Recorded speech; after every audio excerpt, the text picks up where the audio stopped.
Hey guys, this is OddOneGaming. This is going to be another Dragonheir Silent Gods video.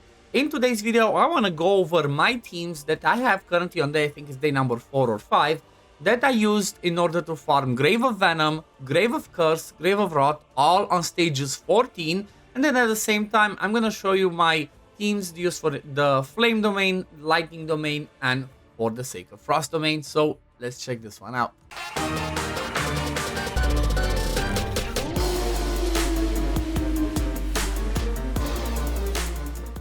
Now, as always, before I jump in the video, I do want to remind you, you can use code OddOne that you see at the top to bind to me as your favorite content creator. By doing that, you get some free stuff instantly. Then, if you do decide to spend on something in-game, I get like 2% from what you spent on. Also, I have hundreds of promo codes still available, so make sure I still do that. Jump in my Discord, DM me, so I can give you some free codes as well for War Motto, Healer Lights, and lots of cool stuff.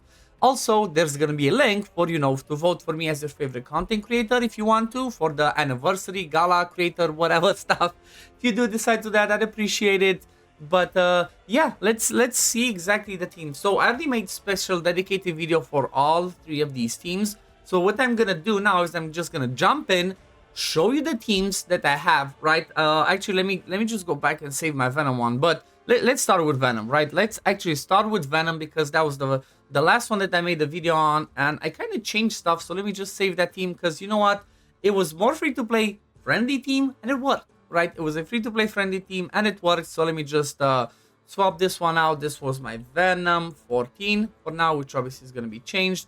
But pretty much the lineup is, this one was pretty fun and pretty easy and pretty free-to-play friendly. Or like, at least for the sake of the heroes. Because like, okay, maybe you might not have all of these specific mythic artifacts. However, you might have quite a few of those. Because you know what? It's a lot easier this time around to get dupes, to get more legendaries. Because the dragon is just a lot more generous. But the team that I'm using for Venom 14 is going to be Urion as the main tank. He's just the king because of this passive. He's one of the best ones to be extremely survivable for this. Then I'm using Thorin as the healer and also enabler because of his passive. He brings, really good survivability. Then I'm using Gillian. Then we have Vladimir as the damage dealer. He actually surprised me. I love him. He's amazing for this fight because, there's lots of things for his ultimate to bounce on and do a ton of damage. And then the enabler is Losenia for the Frost. Now, when it comes to the builds, obviously Losenia is going to be Witch's Remains with the Gambler because I could do that. Then Vladimir has a Ring of Winter, plus again, Gambler, that's what I had, that's what I went with him, mostly 1 damage. Then if you look at Gillian, she has the Everlasting Diamond or any other artifact that's good for healing, that makes her heal more often. That's what you want to get. Like, for example, you could even go with the staff, right? She has really big healing, so she could have the Gatekeeper staff, and then just focus as much Enlightenment as you can, because her healing base is based off of target max HP and Enlightenment. Right, so that's really good to keep in mind. Then Thorin, I gave him the Rift Hourglass just so he does his initial battle skill faster to make sure we keep our Urion alive. Then again, as much enlightenment as possible. And then when we're talking about Urion, Urion's just HP percent, defense percent, survivability. That's all you care about. You don't care about accuracy, nothing else, just keep him alive. And then when it comes to timings, I kind of have this where Urion goes just before the ultimate, so he puts his shield up, and then after that, everybody goes pretty much full YOLO. That's team number 1. Now, if you go and look at the Grave of Curse team, which honestly, this is one of the, again, easiest dungeon out there. If you have 2 specific heroes, this dungeon should be extremely easy to farm. If you have these 2 heroes and, decent enough artifacts, and that's going to be the team formed, same as last season, of Urion, Zephy, and 3 damage dealers. For me, it's Wild. You can have Ice Blast. You can have whatever's your best damage dealers. So this team has Urion in pretty much similar build, just survivability, that's all you care about. Then Zephy with some skill haste, having some accuracy can be extremely important here because you know what? She can remove some of the buffs that the boss puts on himself if she has some accuracy. So I just went with 2 pieces of the Emissary and 2 pieces of the Swift Shadow plus Rift Hourglass. You 100% want to make sure you get this down to an 18-second recharge time. In order to do that, you need 55 skill haste. Or if you just throw Rift Hourglass, you're good to go. The reason for that is, I'm going to show you the timing. Zephy needs to go at a specific time all of the time. And then after that, just damage build on Casper with Ring of Scarlet. Then, slight damage build, but with accuracy, and Witch's Remains on Felicity, because obviously she's going to be our debuffer. And then when it comes to Flora, I do have her again as much enlightenment as attack as possible with her exclusive artifact. Then if we have a look at the timings are 12.5, then 20 for Flora. You're going to see it's going to be 20 for the wild people, 18 for Zephy, and full YOLO for Urion. But pretty much I have Flora going first, second is Casper at 12, and then 12.5, third is Felicity. The reason why I don't let her full YOLO is because I want that defense penalty to be there when Flora's, vortex explodes, so it can do obviously a lot more damage. Zephy, the perfect timing that I found was to make her go at 10 and then every 18 seconds.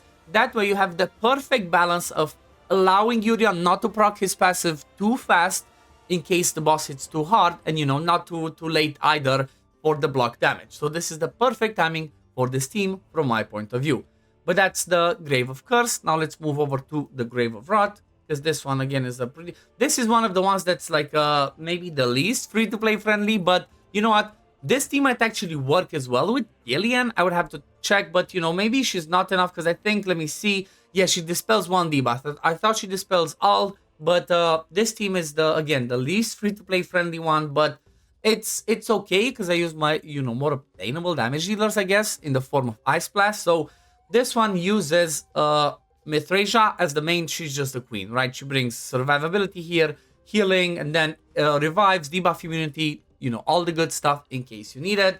She's pretty much focused on enlightenment, HP, and then Rift Hourglass, just so she comes back to this as close to the 18 seconds as possible. It's almost impossible to do that, but you know what? It worked. Again, I have full dedicated videos on all of the 3 dungeon teams. Just make sure to check my previous videos of the other days.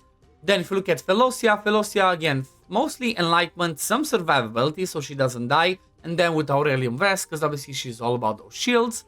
Then we have Sheena, right, which is going to be Witch's Remains plus Gambler, just to land those Witch's Remains. Then we have Zorak with the Queen's Fan, because this is the best one for him to give him the most damage, and then try to give him again as much enlightenment and attack as possible. That's how his damage scales off of.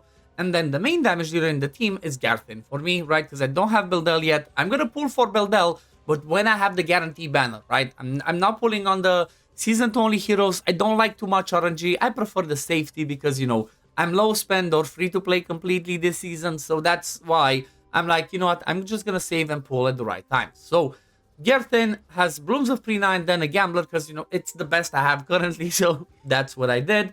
Then when we look at timings, you want to have like this. 20 seconds for all the Ice Blast people. Make sure Zorak goes first, second Sheena, then third Garthin or Beldel, whoever is your main damage dealer.